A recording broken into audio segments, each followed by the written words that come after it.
겨울이 시작되는 첫째 주일날 역대하 8장 1절로 18절 말씀, 역대하 8번째입니다.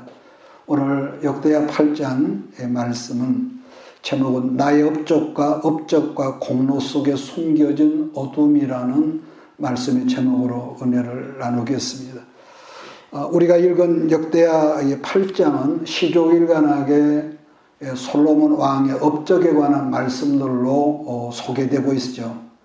노차 말씀했지만은 역대기적 시각은 사무엘 상하나 열왕기 상하의 시각과는 다르다는 말씀을 제가 드렸는데, 사무엘 상하나 열왕기와 역대기가 다르다는 말은 역대기는 주로 밝은 면만을 소개하고 있다는 것.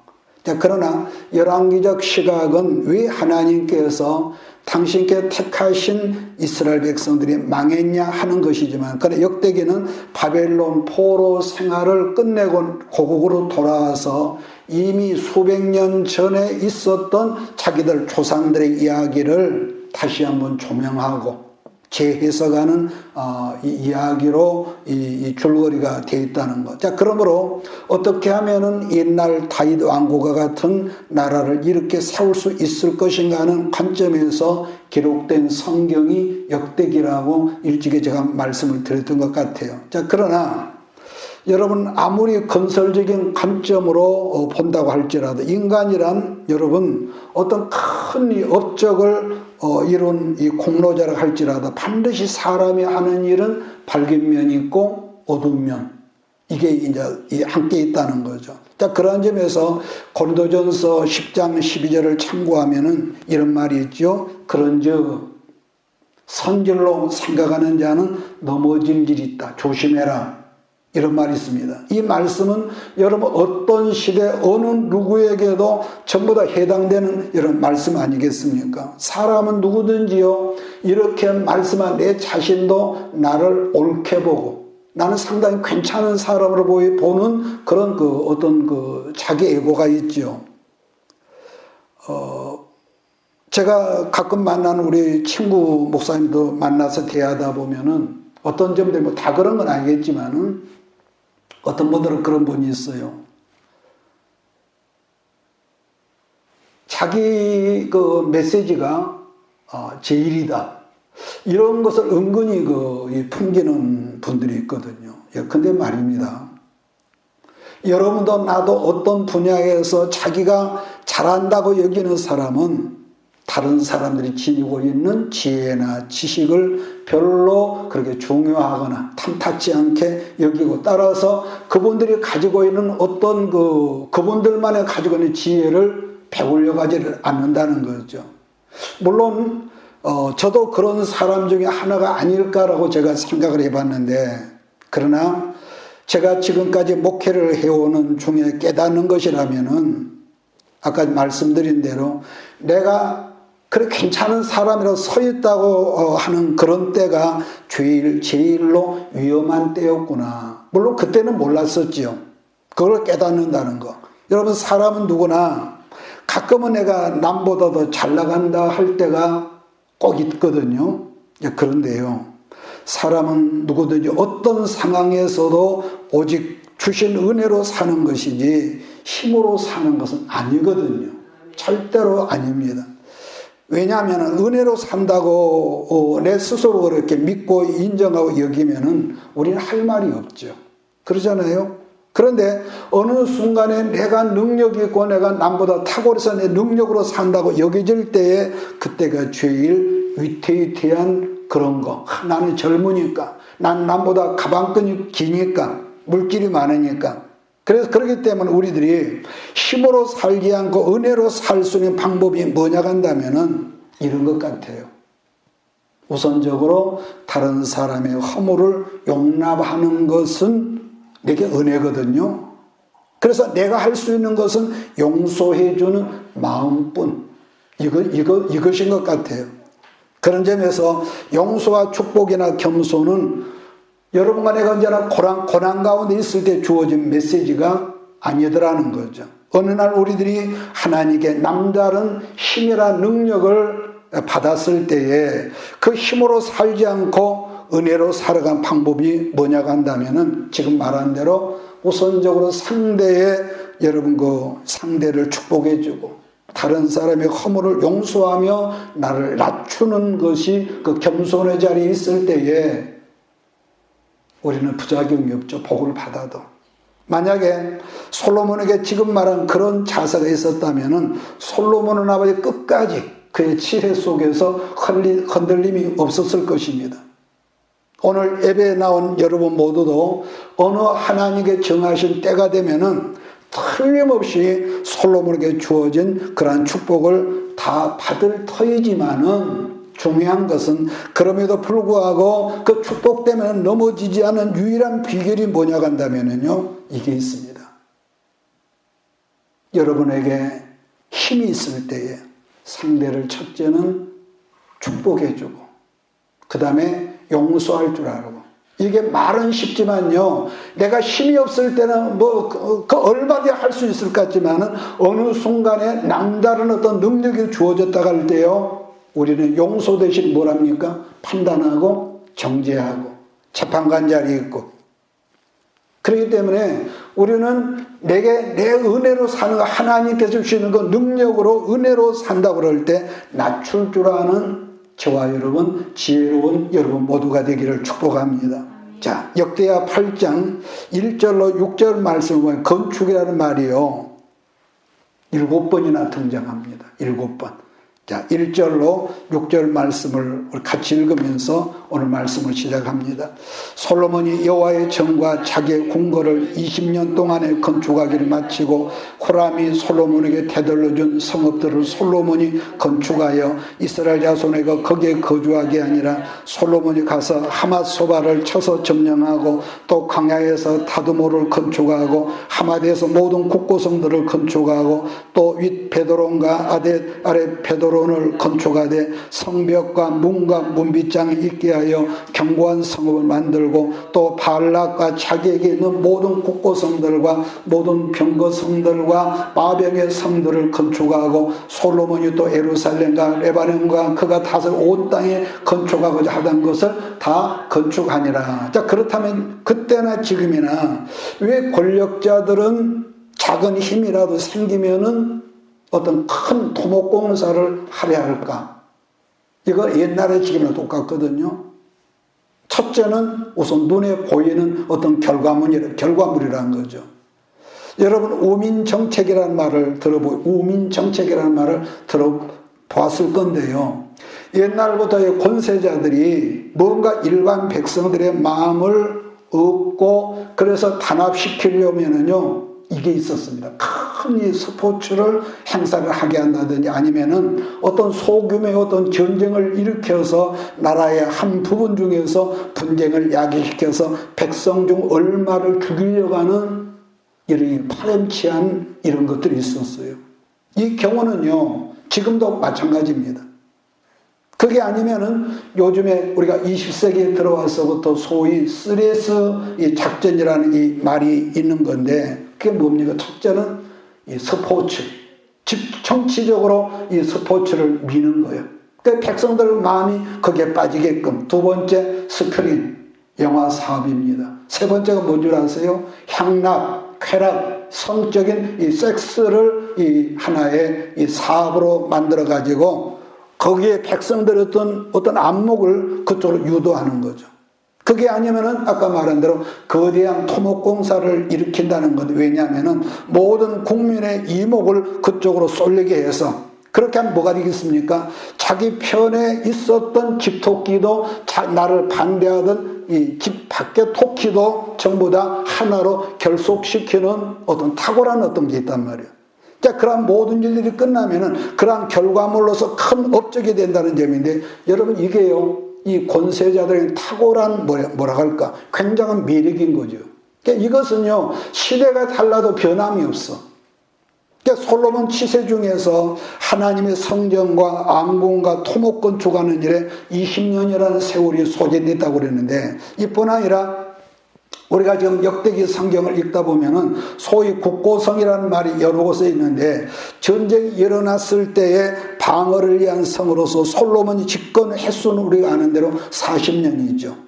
근데 40년인데 건축하는데 절반 이상을 전부 다 거기에 쏟아버리고 그 다음에 뭐가 있습니까? 나머지 20년은 그 엄청난 자기 후궁들 거기에 빠져가지고 나머지 세월을 다 소진하는 그런 어리석음을 우리가 본단 말이에요. 자, 그러면은 그러한 자기 업적은 우리가 인정하고 알겠지만 그러한 솔로몬에게 숨겨져 있는 약점을 우리가 본단 말이에요. 축복 속에 감춰진 약점.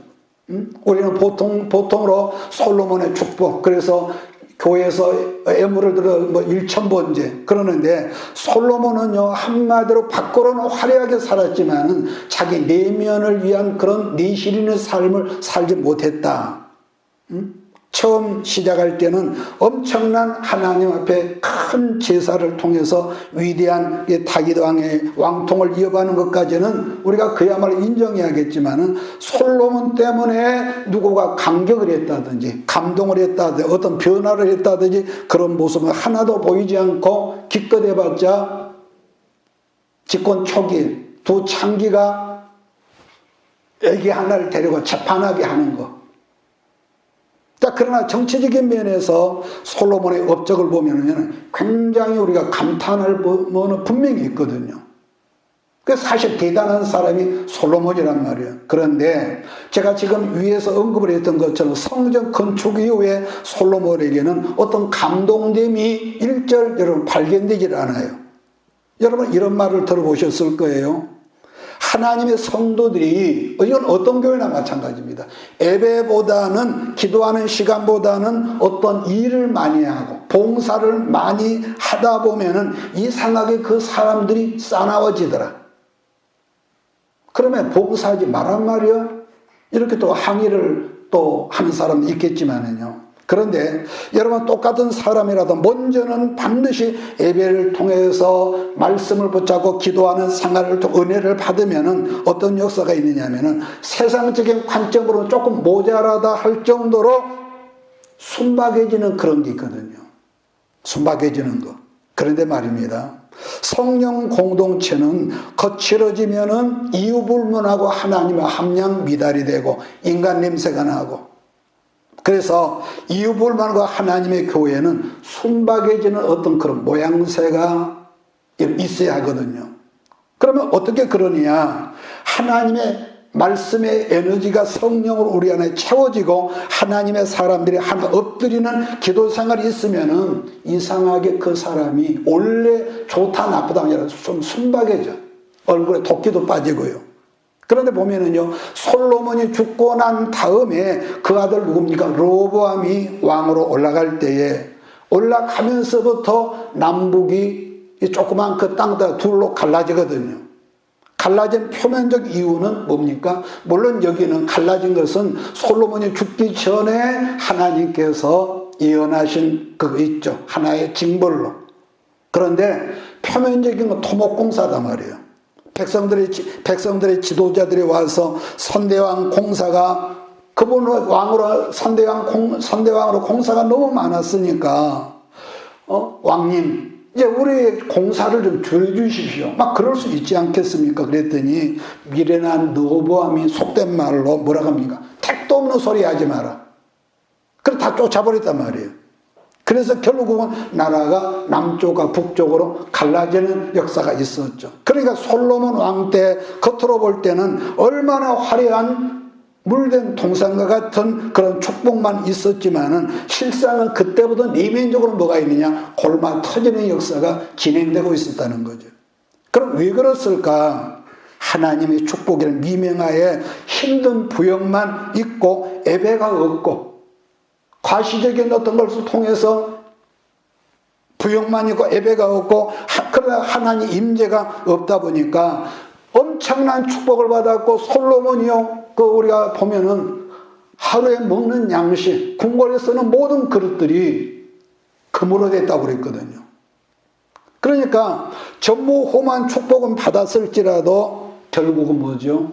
축복 속에 묻혀 살다 보니까 정작 있을 하나님 은혜가 메마르다 보니까 백성들이 어떻게 돼요? 엄청 싸나워진 거예요. 제 말 이해하시겠습니까? 싸나워져요. 그러면 이런 것을 그랬더라 그냥 우리라고 다르겠느냐? 여러분 마찬가지입니다. 예배 없이 기도 없이 나 바쁩니다. 요즘 목사님. 사업이 여기도 가 저기도 가야 하고 돈 번다고 이리 뛰다니고 저리 뛰다니고 분주하다 보면은요 어느 순간에 번아웃 되는 것은요 그 시간 문제죠.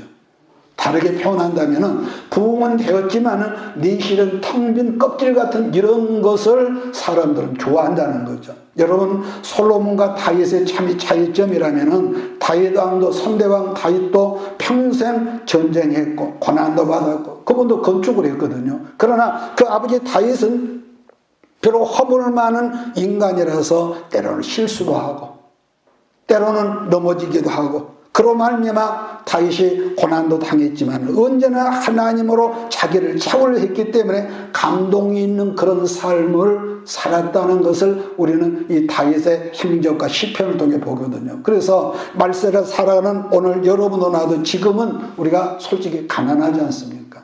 가난하지만은 그러나 어느 순간부터 축복의 문이 열어졌을 때에 소위 빵빠레가 울리고 났을 때에 그게 나쁘다고 제가 말하는 게 아니라 거기에 빠져들면은 나도 몰래 약속에 나는데 첫째 뭐가 있습니까? 예배가 부실해. 이건 영락 없습니다. 예배가 부실해지고 예배가 부실해지면은 기도 생활은 형식적이라 어떤 감동도 없고 그게 뭐냐 은혜가 가뭄들이죠. 은혜의 비가 안 오니 가뭄든다는 이 계시의 말씀을 여러분 잊지 마십시오. 이건 모든 세대 누구나 똑같습니다. 그 삶에 좋고 나쁘고 이것도 아니라면 두 번째로 살필 말씀은 여러분도 나도 마찬가지인데 내가 받은 축복 때문에 다른 사람에게 상처를 줄 수 있다는 거죠. 우리가 힘이 없을 때는 겸손하거든요. 그런데 어느 순간에 남에게 베풀고 나누어주는 그런 거가 있을 때 나도 몰래 말 한마디도 이게 함부로 할 때가 있고 그래서 상처를 준다. 근데 솔로몬이 그랬단 말이에요. 자, 11절, 13절을 같이 읽습니다. 솔로몬이 바로의 딸을 데리고 다윗성에서부터 그를 위하여 건축한 왕궁에 이르되 내 아내가 이스라엘 왕 다윗의 왕국에 살지 못하리니 이는 여호와의 궤가 이른 곳은 다 거룩함이라 하였더라. 솔로몬이 낭실 앞에 쌓은 여호와의 제단 위에 여호와께 번제를 드리되 모세의 명령을 따라 매일의 일과대로 안식일과 초하루와 정한 절기 곧 1년의 세 절기 무교절과 칠칠절과 초막절에 드렸더라. 특히 본문 성경 8절부터 보면은요 역군이 250명. 근데 열왕기상 9장을 보면은 550명이라고 그러는데 이 말은 여기에 나오는 역군이라는 것은요 노예 여러분 계급이란 말이에요. 근데 옛날 이스라엘이 애굽에 있을 때도 여러분 노예였거든요. 노예였는데 하나님의 은혜로 노예살이에서 해방된 거 아니겠습니까? 그랬던 그들이 먹고 살만하니까 사사기도 우리가 보면은 하나님은 깡그리다 멸하라고 그랬는데 자기들을 위해서 노동착취 자기들 일하기 싫으니까 여기저기 이방민족을 일부러 살려두었는데 그러니까 하나님께서 싫어하시는 사람은요 그래서 정말 우리가 축복을 목말라 해야 합니다. 근데 문제는 축복 속에 이 잠기다 보면은 나도 몰래 영육간에 게으름이 있고 그러면 나도 몰래 뭐죠? 다른 사람을 하찮게 보는 근데 솔로몬이 지금 그랬다는 거거든요. 출애굽기 22장 21절 보면은 하나님께서 너는 이방 나그네를 압제하지 말며 그들을 학대하지 말라 그래놓고 너희도 애굽 땅에서 나그네였느니라 그랬습니다. 그러니까 지금 문맥은 나그네라고 했지만은 나그네가 아니라 너희도 애굽에서 노예였느니라 바꿔 말하면 너희도 종이었느니라 그 말이거든요. 그랬었는데 주변에 이방 사람을 붙잡아 학대하고 있었던 것을 성경은 지금 보여주는 거예요. 그럼 못된 짓을 말씀 안에서 끊어버리지를 못하니까 결국은 어떻게 됩니까? 그게 채워지다 보니까 결국은 바벨론 나라의 포로로 잡혀가서 또다시 노예살이 종살이를 70년이 넘는 세월 동안에 그들이 탄식하면서 그렇게 살더라는 것이죠. 그러니까 지금 솔로몬에게 은혜의 힘이 주어졌을 때 다른 사람을 섬기고 용서해주고 보듬어주는 그런 겸손함이 있어야겠는데, 그래서요 늘 반복한 말이면 축복은, 성경은 시종일관 축복은 곧 사명이라는 말하고 이렇게 항상 결부시켜요. 축복은 사명이다. 지난 시간에 했던 말씀인데요, 모든 축복에는 사명감과 의무감이 따르지만, 그런데 그걸 우리들이 어느 순간에 망각해버리면은 하나님께서 그걸 깨닫게 하시는 게 하긴 하는데, 은혜, 분명히 하나님으로부터 오는 은혜의 사건이지만은 그러나 우리의 삶의 큰 아픔으로, 부끄러움으로 그것이 우리에게 다가온다는 것을 잊어서는 안 됩니다. 그래서 그리스도 안에서 받은 모든 축복, 지식, 젊음, 능력, 재물, 이건 사명이란 말이에요. 사명. 그러므로 우리들이 그 교회가 사명으로 살면은 다른 사람에게 상처가 되지 않는 거죠. 그런데 중요한 건 이겠습니다. 우리가 어떤 걸 남에게 베풀 때, 구제할 때, 저 사람 내 마음에 드니까, 저 사람은 내 마음에 안 드니까, 이런 관점은 아니죠. 하나님, 주께서 말씀하신 이 모든 걸 주셨는데 하나님 어떻게 할까? 이 물질 어떻게 쓸까요? 그래서 우리가 영으로 살아갈수록 깊어질수록 뭐가 있느냐? 인간적인 그 인정과 감정과 인간적인 애정, 이걸 끊어버리라. 이걸 소위 3대 욕이라고 그랬습니다. 3대 욕. 그래서 우리가 받은 축복들 어느 순간에요, 이게 있습니다. 자랑거리가 돼버리면은, 내가 구제를 겁나게 하고 선교를 많이 하면서도 꼭 뭐가 있냐면은 우리는 상처를 주게 되죠. 내가 너를 그렇게 도와줬는데 저 사람이 나를 저러네. 그래서 지난번에 말했던가요? 우리가 주는 위치에서 정말로 우리가 잘해야 한다고. 지금은 여러분 와닿지도 않을 거예요. 고린도전서 13장 말씀 보면은 사랑은 자랑하지 아니하니라고 그랬습니다. 자랑이란 뭘까? 자랑이란 속된 말로 나를 뻐기는 거지. 이해하시죠? 나를 뻐기는 거. 그러나 사랑이란 다른 사람이 없는 것을 내가 가지고 있으므로 뻐기는 것이 아니라 다른 사람을 섬길 수 있어서 내가 기쁩니다. 섬길 수 있어. 왜냐? 내 지식, 내 건강, 내 젊음, 내게 맡기신 많은 재물로 다른 사람을 우리가 섬겨서 주의 손에 우리가 대신할 수 있잖아요.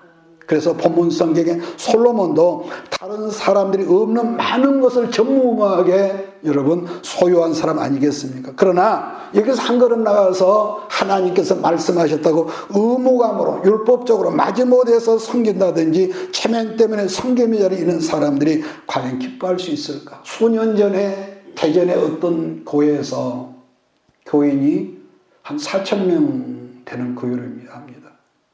1년에 구제비가 얼마인 줄 아세요?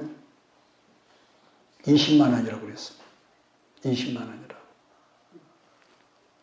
그래서 그 교회를 우리가 비판하는 것이 아니라 우리도 어떤 거 보여지는 축복 속에 살면은 우리도 다 할 수 있거든요.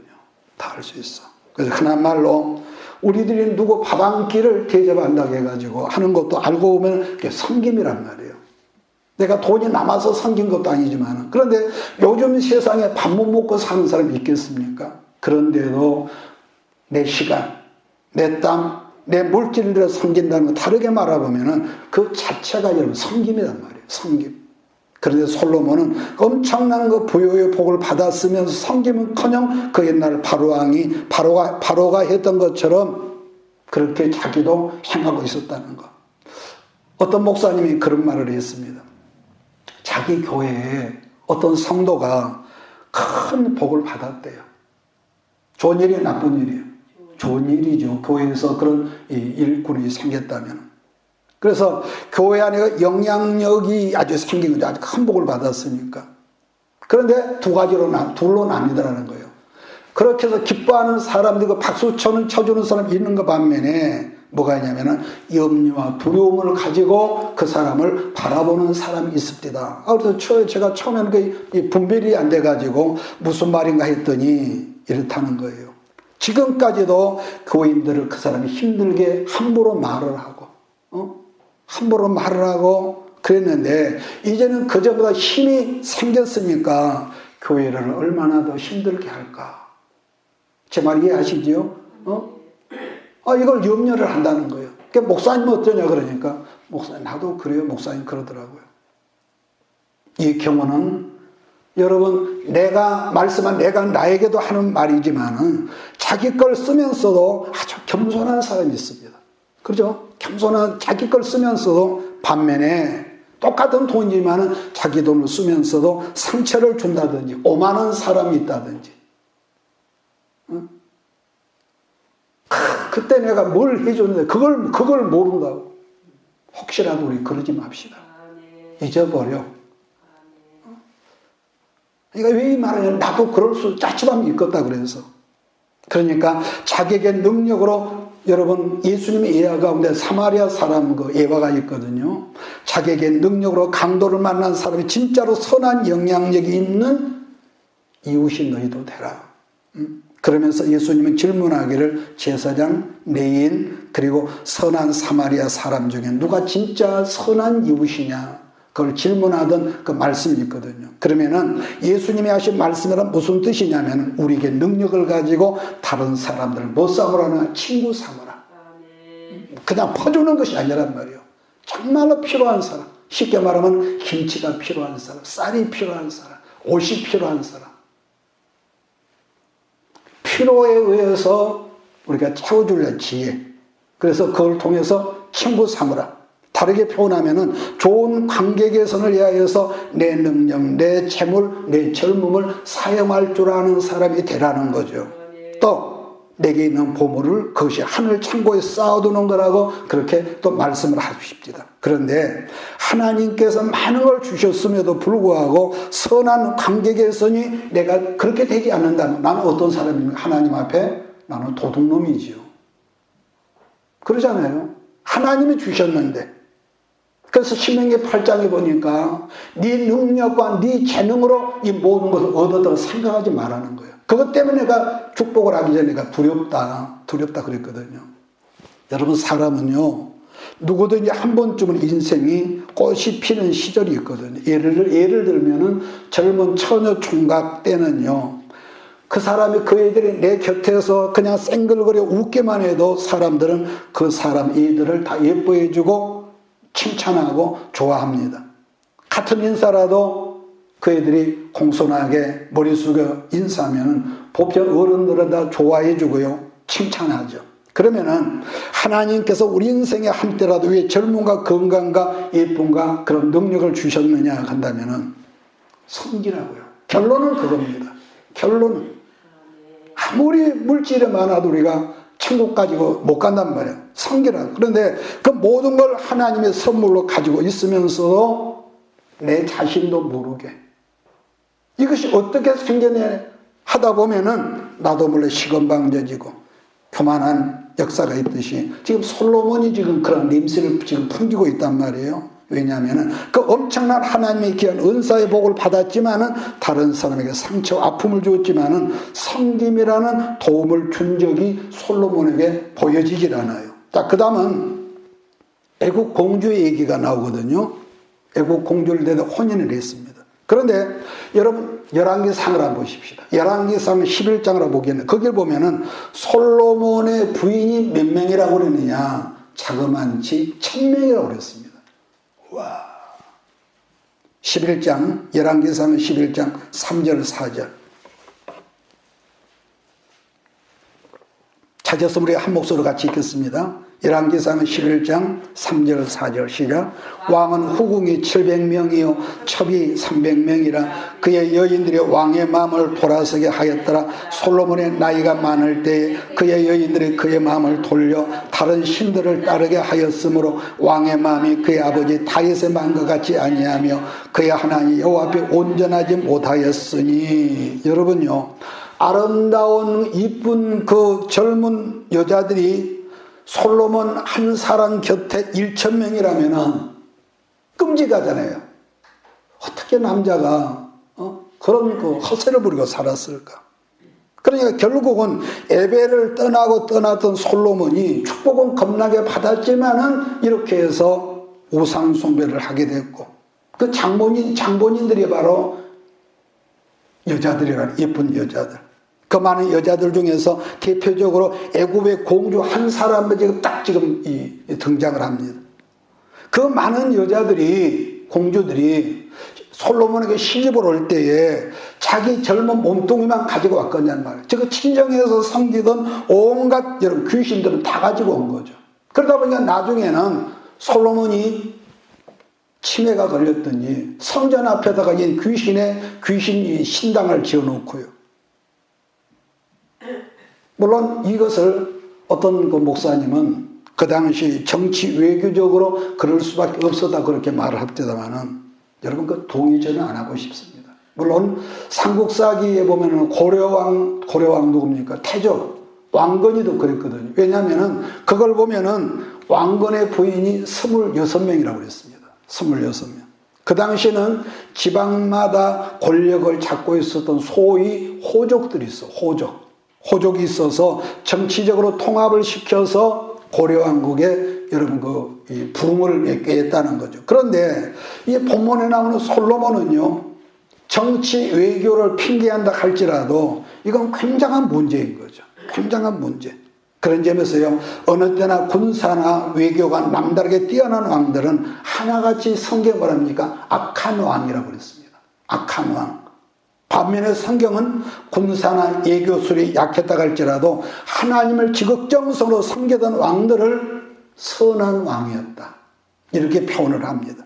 여러분이 옛날 지금이나 우리나라 정치계를 보더라도 자기 생각으로 이 외교 정책을 편다는 통치자 한마디로 뭡니까? 자기 잔머리로 통박 꾸리는 사람들. 안 되게 돼 있잖아요. 야고보서 1장 17절인가요? 온갖 좋은 은사와 온전한 선물이다. 위로부터 빛들의 아버지께로부터 내려오나니 그는 변함도 없으시고 그가 회전하는 그림자도 없다고 그랬습니다. 그런데 하나님께서 보여주는 복의 특징이 뭐냐면은 그는 변함도 없으시고 회전하는 그림자도 없다 말씀하셨다는 거예요. 여러분 이 세상에 어떤 탁월한 인물이라 할지라도 인간이 하는 모든 일에는요 반드시 약간 뭐가 있다고 그랬습니까? 그림자가 있다는 거예요. 아무리 잘하고 그림자가 있어.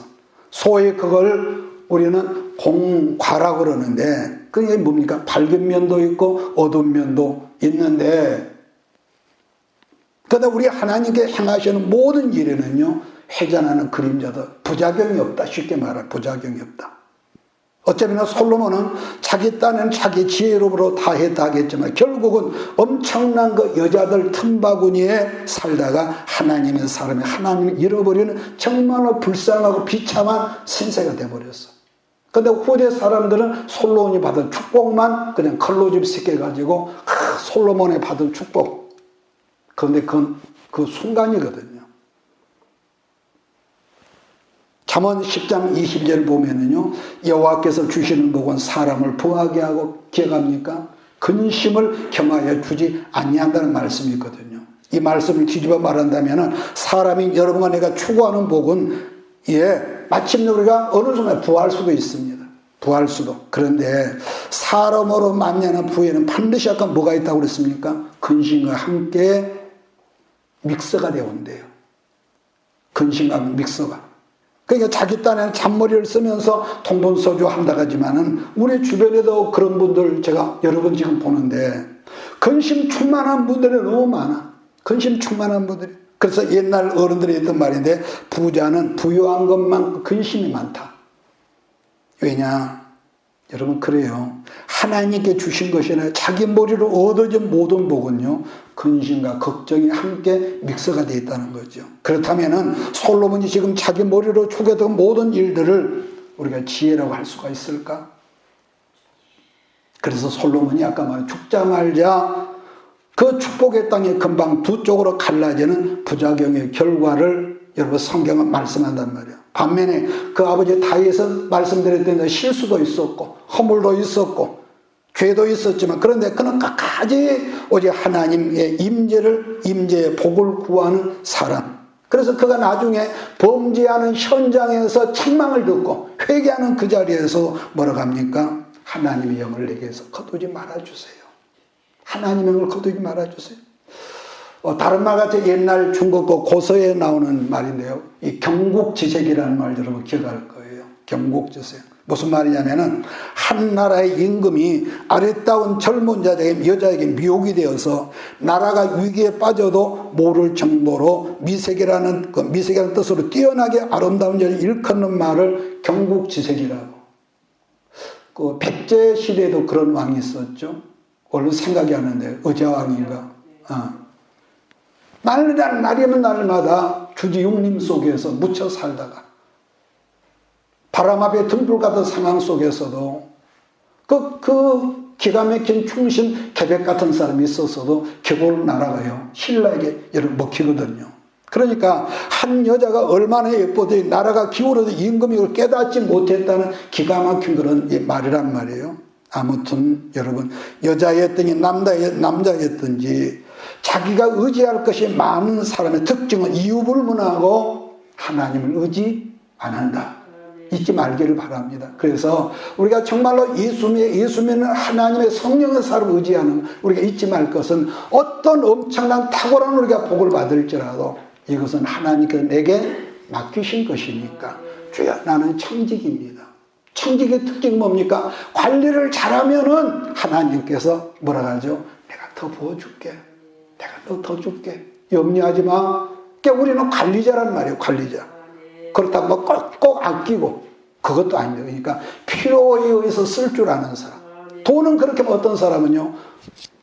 제가 어떤 분을 보니까 양복 하나도 그런 게 없더라고요. 그렇다고 그 사람이 복 받은 사람은 말하고 싶지 않아요. 그래서 여러분 하나님 의지 않고는 도무지 살 수 없다는 것을 깨닫고 이 세상을 떠나는 그날까지 하나님 의지하는 저와 여러분 되기를 예수 이름으로 축복합니다. 자, 그래도 웃기는 것은 그러한 상황에서도 제사의 예배가 지속되고 있었다는 것. 자, 14절부터 16절을 같이 읽습니다. 14절.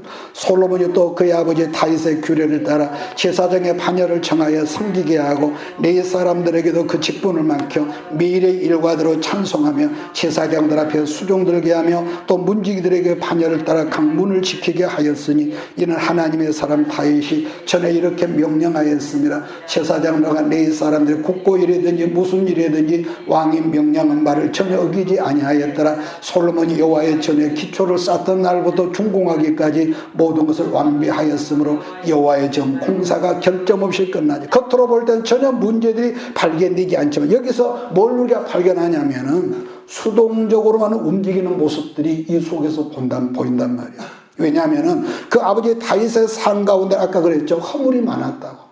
넘어지기도 하고 실수도 하고. 그래 하나님께 매도 맞고 그랬지만은 언제나 다윗의 여러분 그 치세를 보면요. 감격이 있었고 하나님의 우는 눈물이 있었고 감동이 있었지만은 솔로몬이 여러분 하나님을 찬양하고 여러분 감동이 있다. 여러분 그 춤추다 그런 성경은 없단 말이에요. 마찬가지 오늘날 우리들이 하나님께 예배를 드리고 있지만은 그 마음에 아무런 감동도 없이 어떤 기대함도 없이 우리가 예배 자리에 나갔다면 그 사람 지금 솔로몬의 예배에 동참하는 사람이란 말이에요.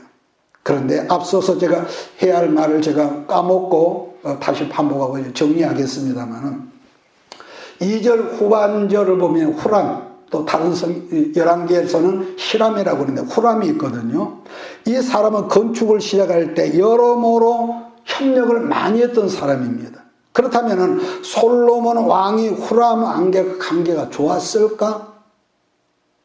처음에는 좋았겠죠. 그런데 관계가 별로 안 좋았던 것 같습니다. 자, 열왕기상 9장을 찾아가며 읽으면서 오늘 말씀을 정리하겠습니다. 열왕기상 9장 솔로몬이 두 집 곧 여호와의 성전과 왕궁을 20년 만에 건축하기를 마치고 갈릴리 땅의 성읍 20곳을 히람에게 주었으니 이는 두로왕 히람이 솔로몬에게 그 온갖 소원대로 백향목과 참나무와 금을 제공하였습니다. 히람이 두로에서 와서 솔로몬이 자기에게 준 성읍들을 보고 눈에 들지 아니하여 이르기를 내 형제여 내게 준 이 성읍들이 이러한가 하고 이름하여 가볼 땅이라 하였더니 그 이름이 오늘까지 있느니라. 히람이 금 120달란트를 왕에게 보내었더라. 성경상으로는 솔로몬이 히람하고 무척 절친해 보이는 그런 내용 아니겠습니까? 그런데 그게 아니었던 것인데 단지 솔로몬이 힘이 당시 워낙 강하다 보니까 요즘 얘들 말만 따나 이 히람이 쫄아가지고 지금 이 모든 것을 지금 금을 줬다. 특히 여러분 갈릴리 지역의 성읍들을 선물로 주었다는 점을 우리가 주목해야 할 필요가 있습니다. 지난 시간에 언급했듯이 히람은 어떤 사람입니까? 두로왕. 그때 당시 고대 시대 무역업이 굉장히 왕성한 그런 나라란 말이에요. 쉽게 말해 페니키아 해양 왕국입니다. 해양 왕국의 왕인데 그런 부유한 왕에게 하필이면 갈릴리 지역을 선물로 주었다 그래요. 오죽했으면 예수님도 오셨을 때에 갈릴리 지역에서 무슨 선한 것이 나오겠느냐.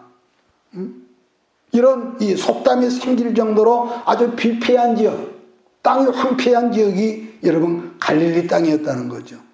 다시 설명한다면 그 당시 팔레스타인 지역에 제일 쓸모없고 가난한 이 사람들이 제일 많이 살던 땅이 지역이 갈릴리 지역이라는 거죠. 그래서 사람도 여러분 이게 있습니다. 다른 말 같으면 사람도요, 겉으로만 친한 사람이 있고 속으로 친한 사람이 꼭 있거든요. 관계를 하다 보면 그래요. 그래서 물론 외교적으로 친한 사람은 말이 항상 겁나게 풍성하죠. 외교적으로. 그래도 지내놓고 보면은 겉과 속이 다르더라. 그래서 여러분보다 인생을 조금 길게 살아본 제가 이 말년에 깨달은 것은 우리가 인간관계를 분명히 해야 합니다. 나는 기도 생활에 인간관계를 안 한다고 이건 아니죠. 중요한 것은 뭐냐? 중요한 것은요, 어떤 사람이라도 너무 절친하게 가까이 지내지 마라. 이건 제가 깨닫는 겁니다. 왜냐? 너무 가깝게 지내다 보면 꼭 후유증이 있었으니까. 그래서 부부관계 외에는 너무 가깝게 지내지 말라. 이것은 여러분 언젠가부터 생겨진 내 인생 철학입니다. 물론 우리는 인간이라 외교적으로 처세술도 어떤 이벤트성도 어느 정도는 있어야 한다고 봅니다. 어느 정도는. 문제는 그러한 자세가 하나님 앞에서도 있다면 아무리 예배를 드려봐라. 네 안에 감동이 없다. 네 안에 감동이 없어. 그런 사람은 어떤 말씀을 들어도 자기 관점을 허물지 않기에 결국은 뭡니까? 불만하고 내가 이렇게 했는데 몰라준다. 이게 있어요. 그런데도 겉으로 나타나는 것은 아무런 문제가 없어 보인다는 것인데 이것은 그런데 사실은 여러분요, 시간이 돼서 끝내겠습니다만 겁나게 무서운 겁니다. 알고 보면은요. 그게 솔로몬과 같은 본성의 축복의 무서움이 뭐냐. 본성 자체만 보면은 그게 얼마나 무서운 것인지 우리는 그것까지는 모른단 말이에요. 그래서 무서움이 뭐냐면 제사, 예배로 말면 감동이나 찬양이 없는 표면적인 웅성함. 인데 다르게 말하면 겉으로는 전혀 문제점이 없어 보이지만은 내실 없이 겉으로만 잘 내는 사람의 경우다. 이렇게 말할 수 있습니다. 그래서 우리는 항상 끝나는 날까지 나는 주님 없으면 안 됩니다. 다윗이 그랬습니다. 항상 주를 목말라 하고 주를 배고픈 사람이다. 그래서 하나님의 이름이 아니라 자기 이름을 위해서는 여러분 어떤 경우가 있을 때 아낌없이 주의 이름으로 여러분 쓸 수 있는 저와 여러분 모두가 되기를 주의로 축복합니다. 그래서 우리들이 하나님의 사람이면서도 선한 마음의 삶이 뒤따르지 않은 예배의 삶이란 것은 결국은 우리가 훗날 보면은 철이 들고 보면은 그건 하나님께 욕을 돌리는 일이었구나. 이걸 깨닫죠. 그러면은 솔로몬적 그런 마인드를 바뀔 수 있는 비결, 마인드가 뭘까? 여기만 말하고 끝냅시다. 진실로 심령으로 준비한 예배와 찬양과 기도 생활, 그리고 축복으로 받을수록 성교에 대한 마음의 빛을 짊어질 줄 아는 우리 모두가 되기를 주님으로 축복합니다. 그래서 정말로 필요에 따라서 우리가 하나님 내가 하겠습니다. 그 하나하나가 우리가 그릇 준비란 말이에요. 지난번에 말했나요? 그릇이 적으면 조금만 채워져도 교만이 충만하게 드러나죠. 또 하나, 힘이 여러분에게 주어졌을 때 아까 말했죠. 다른 사람을 용서할 수 있는 그런 마음이 있기를 바랍니다. 힘이 없을 때는 용서해주고 이해하고 뭐 그런 것도 없어. 그런데 힘이 주어졌을 때는 우리가 이게 말처럼 쉽지 않다는 것이죠. 그래서 자기를 낮추는 겸손과 다른 사람을 축복하는 그러한 심령적인 진리가 여러분과 있기를 주의로 축복합니다. 그래서 이런 자세가 하나님 앞에 큰 축복의 그릇 만드는 단계 과정이라는 깨닫고 하늘 문이 그야말로 활짝 열어지는 5월 한 달이 되기를 주의 이름으로 축복합니다. 기도합시다. 예수님, 오늘도 우리는 열왕기 하 8장에서 나의 업적과 공로 속에 숨겨진 어둠이라는 말씀의 제목으로 우리는 솔로몬이 받았던 그 거대한 엄청난 복과 그 안에 숨겨져 있던 어떤 것들을 말씀에서는 우리에게 조명하면서 말씀의 떡을 나누었습니다. 아버지, 이 세상의 모든 사람이 다 복받기를 원하고 부유하기를 원하고 그렇지만은 우리가 복을 받을 때부터 하나님 앞에 책임감이 따르고 하나님 사명감이 있어야 한다는 것을 이걸 깨닫게 하시고 그래서 우리가 떠나는 날까지 주어진 것을 필요에 의해서 잘 관리하는 청지기적인 지혜와 청지기적인 총명과 자명 역사가 함께 하셔서 하나님 때를 더 양식을 줄 수 있는 우리 모두가 되도록 복렬해 주시옵소서. 예수님의 이름으로 축복하며 기도합니다. 아멘. 내가 너와 항상 함께 하리라. 내가 너를 지키리라. 실망치 말고 나를 보아라. 나는 너의 하나님이라. 실망치 말고 나를 보아라. 나는 너의 하나님이라. 나는 너의 하나님.